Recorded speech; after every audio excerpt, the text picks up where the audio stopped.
Angela appeared on my show to tell us about a horrific event in her life and also to honor a young hero. You see, her then 8-year-old nephew, Chance, saved himself and his sister, Skylar, from a kidnapper by escaping a moving vehicle and pulling her out with him. Here's a clip from this amazing story. Chance is a hero. Back in April, he saved his sister from a carjacker who tried to steal my mother's car. It's the most horrible feeling in the world to know that a stranger has your child. There's no worse feeling. I can't think of one. It was the end of April of 2019. I was sick. I called her to take me out to the hospital. I pulled up in front of the emergency room door and I took Angie and put her in a wheelchair, and just as I pushed her inside the door, which was they said it was about 6-7 feet from where the car was at, I heard the kids scream. And well, you know your own children's screams. And I run back and I saw the guy getting in my car. And she had locked the doors from my side of the passenger side, but with the new lock mechanisms on cars, if you leave your keys in the ignition, it doesn't lock the driver's side door. He started my car and took off, and I ran around to the driver's side. The only thing on my mind was both those children in that car. And I grabbed the car door and I opened it several times, but he kept pulling it shut. He accelerated and, well, he dragged me away. And I got hurt really bad. Chance had already undone his seatbelt and was getting out of the car through the passenger side. And he realized that's when Skylar was unable to get out of the car because the guy had a hold of her. He reached back into the car and pulled Skylar away from the gentleman who had a hold of her hoodie. They both fell out of the car when Chance pulled her out while the car was moving. And Chance had, in the meantime, pulled Skylar out, plus he ran to the security people to get them.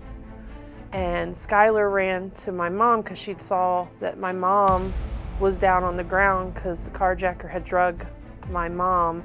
Chance ran into the hospital straight to me and said he's taking Grandma's car, he tried to take us, and then that's when the security guards and the police all came out of everywhere.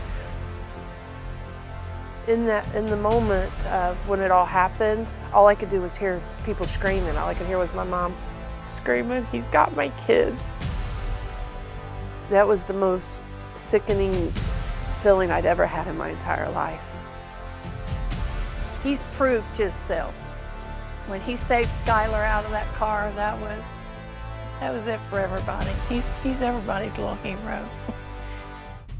The police did catch him. They caught him 10 to 15 minutes away from the hospital, literally almost on the other side of town. He was driving the car at high speeds. He has been charged with 2 counts of kidnapping, vehicular assault, and carjacking. The suspect was caught and the family has been waiting for justice to be served. And today, Angela is joining us virtually to give us an update. Angela, you came on my show. The suspect was still being prosecuted at the time. What's changed with the case since then? It got postponed several times due to COVID, but we finally got our court date in August.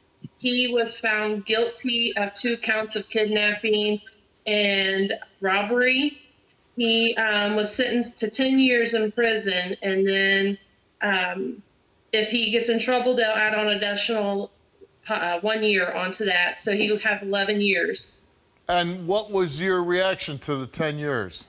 We were wanting more, but we were okay with what they gave him. We just wanted to see him behind locked doors, so he couldn't do this to nobody else. Well, 10 years is a long time to think about what you did, and hopefully that person dwells on what he did and maybe makes some changes in his life while he's in there. When you talk about this story, I think so many parents can relate about, like, your mother saying, when the kids were screaming and you hear, your kid's screams. You saying when you heard that you just got sick to your stomach. I think as parents, we all can relate to that horror of something bad happening to your child. You know, are you able to, have you recovered from that incident? I haven't. Just watching the playback of the video, I try to not watch it because it brings back all those fears again and all that sick feeling of just helplessness. And I just pray no one ever has to walk in our shoes, because that was the most horrific thing that has ever happened to us.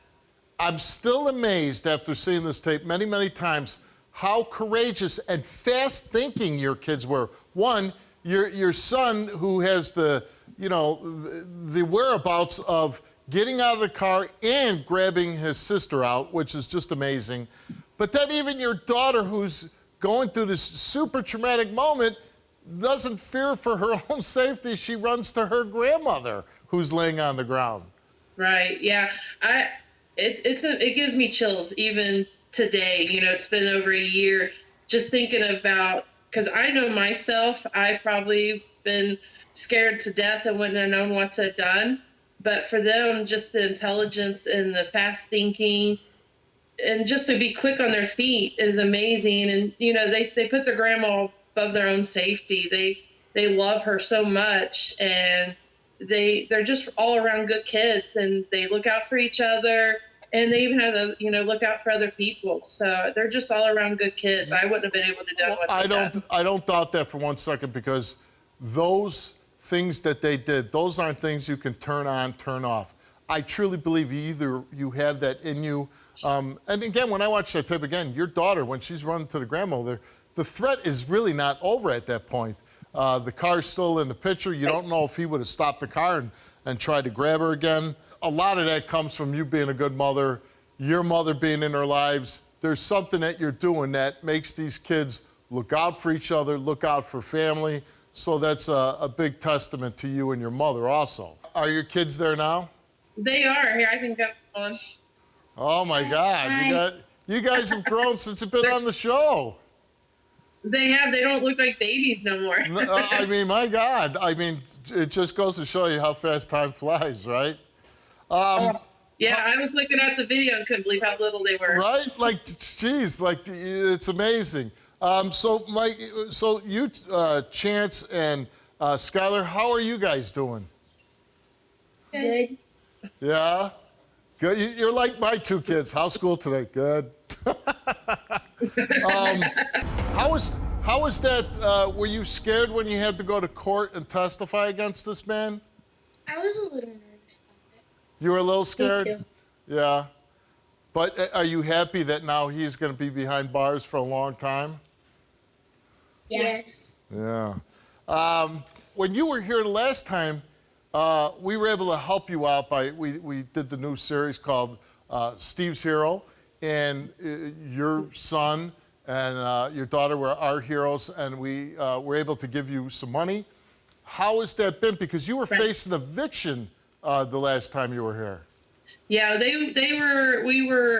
our landlord had passed away, and we were the house was going in foreclosure. So we were really struggling trying to find a place to live, and with your guys' help, we were able to actually buy our own home. So we appreciate it, and we love you guys. Oh my God, that's so great to hear.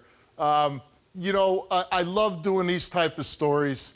I think your two children are just the highest example of what we want from our own children. But it's like I said, it is just so much tremendous courage. I'm so proud of you guys. That was just unbelievable to watch that. You know, you saved your grandmother's life, you saved your own lives, and I hope that you'll never experience anything like that again. You seem well adjusted. Good luck in school. Good luck to you. You got two great kids. What else can you ask for in this world? That's right. Yeah, they're good babies. I wouldn't trade them for $1 million. All right, take care, guys.